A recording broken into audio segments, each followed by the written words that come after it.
देखिए, देश भर में शोक की लहर दौड़ गई है। भारत के दिग्गज उद्योगपति रतन टाटा का निधन बुधवार की शाम को हो गया। उन्होंने मुंबई के ब्रीच कैंडी अस्पताल में अंतिम सांस ली। आपको बता दें, रतन टाटा 86 साल के थे। पिछले कुछ दिनों से उनकी तबीयत खराब थी।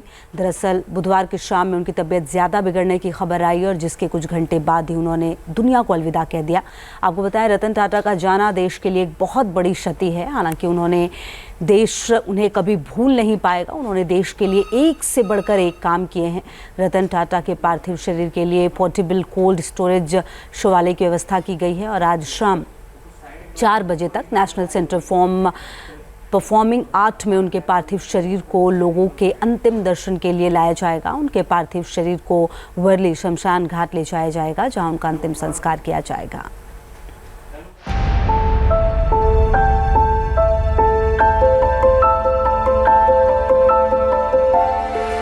Ladies and gentlemen, thank you again for being with us. Ratan Tata कोई यूं ही नहीं बन सकता और वो खरबों का कारोबार होने के बावजूद आम आदमी के बारे में सोचना, घाटा उठाकर भी मिडिल क्लास के लिए नैनो कार को लॉन्च करना, ये रतन टाटा ही कर सकते थे। आज पूरे देश की आंखें नम हैं। ये भरोसा करना मुश्किल हो रहा है कि देश के विश्वास की धुरी रतन टाटा नहीं है। उद्योग जगत का सबसे विश्वसनीय नाम रतन टाटा नहीं रहे। दुनिया का कोई ऐसा कोना नहीं जहां टाटा ग्रुप ना हो। 100 से भी ज्यादा देशों तक टाटा ग्रुप को पहुंचाने का श्रेय अगर किसी को जाता है तो वो है रतन नवल टाटा। बुधवार की देर शाम मुंबई के ब्रीच कैंडी हॉस्पिटल में रतन टाटा ने आखिरी सांस ली। लाखों करोड़ों के कारोबार को छोड़कर हमेशा हमेशा के लिए इस दुनिया को अलविदा कह दिया, लेकिन अपने पीछे एक ऐसी विरासत छोड़ दी जिससे आने वाली पीढ़ियां हमेशा ही रोशन होती रहेंगी। रतन टाटा का जन्म 28 दिसंबर 1937 को हुआ था। पिता का नाम नवल टाटा, माता का नाम सुनी कमिसारी टाटा था। 10 साल की उम्र में माता पिता का तलाक हो गया। दादी ने गोद लिया और पालन पोषण किया। रतन टाटा सफलता का दूसरा नाम थे। बचपन से लेकर जवानी तक, या यूं कहें कि जीवन के अंत तक, खतरनाक से खतरनाक हालात का सामना किया, लेकिन हर बार विजेता बनकर सामने आए।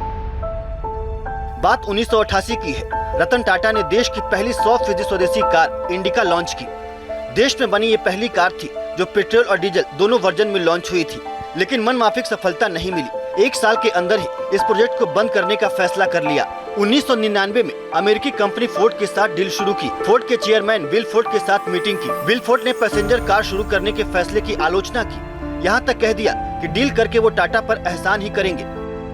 रतन टाटा को विलफोर्ड के शब्द किसी तीर की तरह चुभे। मीटिंग में ही फैसला कर लिया कि चाहे कितना भी घाटा हो, चाहे कुछ भी हो जाए, टाटा इंडिया की प्रोडक्शन यूनिट को नहीं बेचेंगे।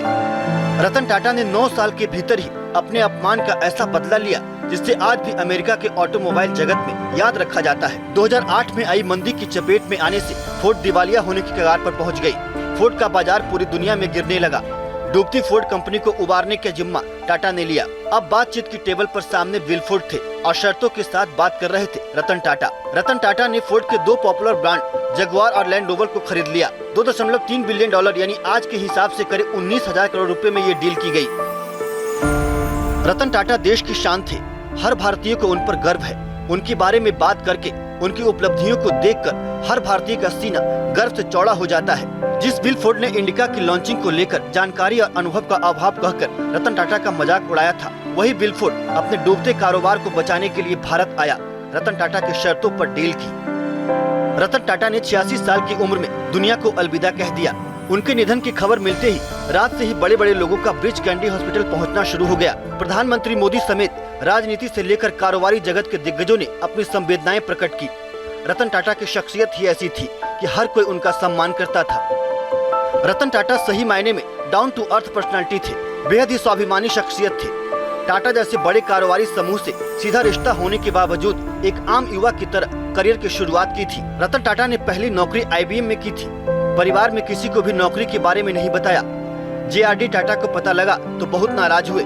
JRD टाटा ने रतन टाटा को जमकर फटकार लगाई। तुरंत ही बायोडाटा शेयर करने के लिए कहा। IBM में ही रतन टाटा ने अपना बायोडाटा बनाया और भेजा। आपको ये जानकर हैरानी होगी कि रतन टाटा के पिता जमशेद जी टाटा यानी टाटा समूह के संस्थापक के दत्तक पौत्र थे। बावजूद इसके अपनी काबिलियत से टाटा ग्रुप के चेयरमैन बने। रतन टाटा आज के युवाओं के लिए प्रेरणा के स्रोत हैं। आज की युवा पीढ़ी जब अपने बुजुर्गों से दूर भाग रही है, रतन टाटा अमेरिका में बड़ी नौकरी और अपने पहले प्यार को छोड़कर सिर्फ इसलिए भारत लौट आए थे क्योंकि यहाँ उनकी दादी की तबीयत खराब चल रही थी। दादी की देखभाल के लिए भारत आए और अपना घर चलाने के लिए IBM की नौकरी की। रतन टाटा ने 1962 में टाटा इंडस्ट्रीज से अपने कारोबारी करियर की शुरुआत की। टाटा परिवार का हिस्सा होने के बावजूद कंपनी के सारे काम करने पड़ते थे। चूना पत्थर तक की खुदाई की, ब्लास्ट फर्नेस में टीम मेंबर के रूप में काम किया। रतन टाटा 1962 में टाटा ग्रुप से जुड़े, टेल्को में नौकरी ज्वाइन की। 1981 में JRD टाटा के उत्तराधिकारी बने। 1991 से 2012 तक टाटा समूह के चेयरमैन रहे। रतन टाटा ने 75 साल की उम्र में टाटा सन्स के अध्यक्ष पद को छोड़ दिया। जिस समय पद से हटे, टाटा ग्रुप का कारोबार 100 बिलियन अमेरिकी डॉलर से अधिक ऊंचाई पर पहुंच चुका था। रतन टाटा जैसा बन पाना हर किसी के बस की बात नहीं है। आखिरी समय तक वो हौसले की मिसाल बने रहे। सोमवार को तबीयत खराब होने के बाद उनको मुंबई के ब्रीच कैंडी हॉस्पिटल में भर्ती कराया गया था। उनकी तबीयत ज्यादा बिगड़ने की खबर मीडिया में फैल गई। रतन टाटा ने इन खबरों को खारिज करते हुए खुद सोशल मीडिया के जरिए संदेश दिया कि मेरे लिए चिंता करने के लिए सभी का धन्यवाद। मैं बिल्कुल ठीक हूँ, चिंता की कोई बात नहीं है और मैं उम्र से जुड़ी बीमारियों की जांच के लिए अस्पताल आया हूँ। लोगों से अपील है कि गलत सूचना फैलाने से बचें। लेकिन ये संदेश उनका आखिरी संदेश रहा। हम सब के प्रिय, हर देशवासी के प्रिय रतन टाटा ने हम सभी को हमेशा हमेशा के लिए टाटा कह दिया, लेकिन वो हमेशा हमारे दिलों में जिंदा रहेंगे। अलविदा लेजेंड। मुंबई से पंकज मिश्रा के साथ टीम न्यूज नेशन।